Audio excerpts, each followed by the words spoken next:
Of more concern are the people who are excluded not by choice, not by their own choice.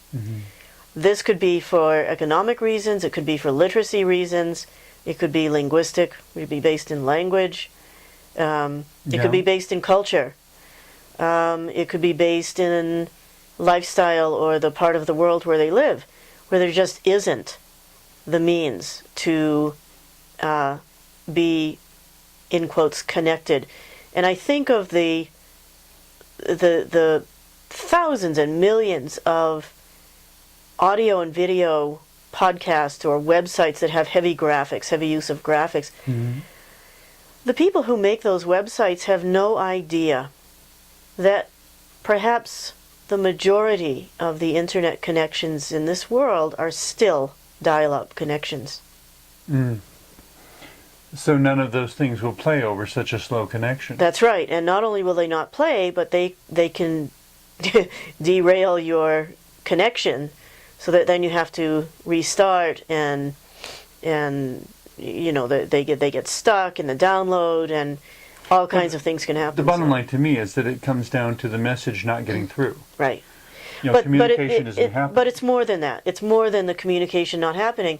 It's also a question of forgetting about the people who aren't here and only concentrating on the people who are here. As if you have somehow removed them from existence. Right. Devalued them. Devalued them. I mean, people don't know they exist.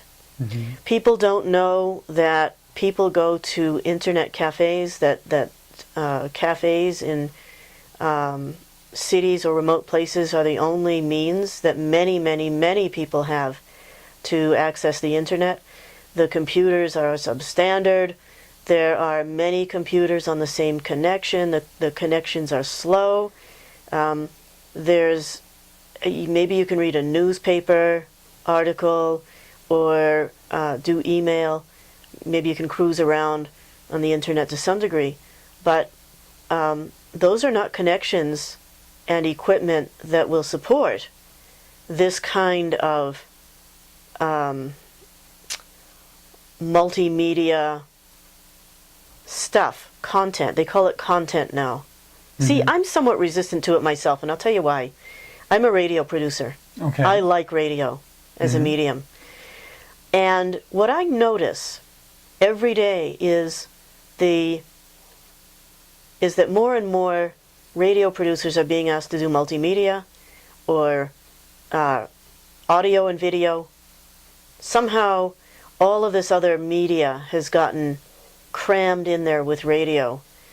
Do you find they're doing the quality of the work is going down because of their attention being divided?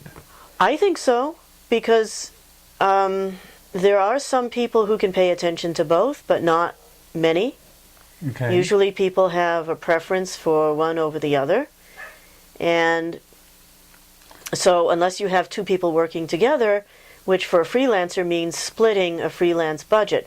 The other thing that's happened, though, is that there are a lot more journalists out of work, a lot of journalists out of work. Okay. And so because there's no really across-the-board union or labor standard, what you find is that website editors will, they'll offer you a free subscription or they'll offer some low standard of payment that's just unacceptable. Okay.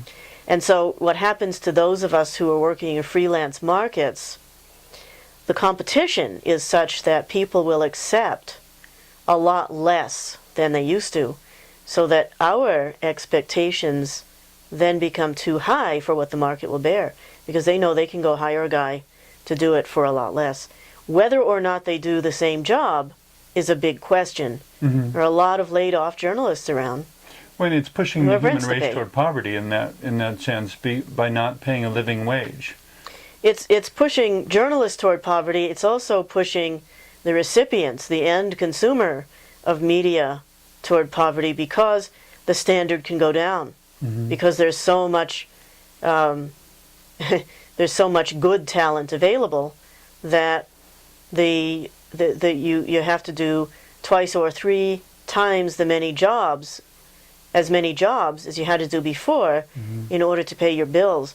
And so in that case, the standard would definitely be less. And the expectations are less.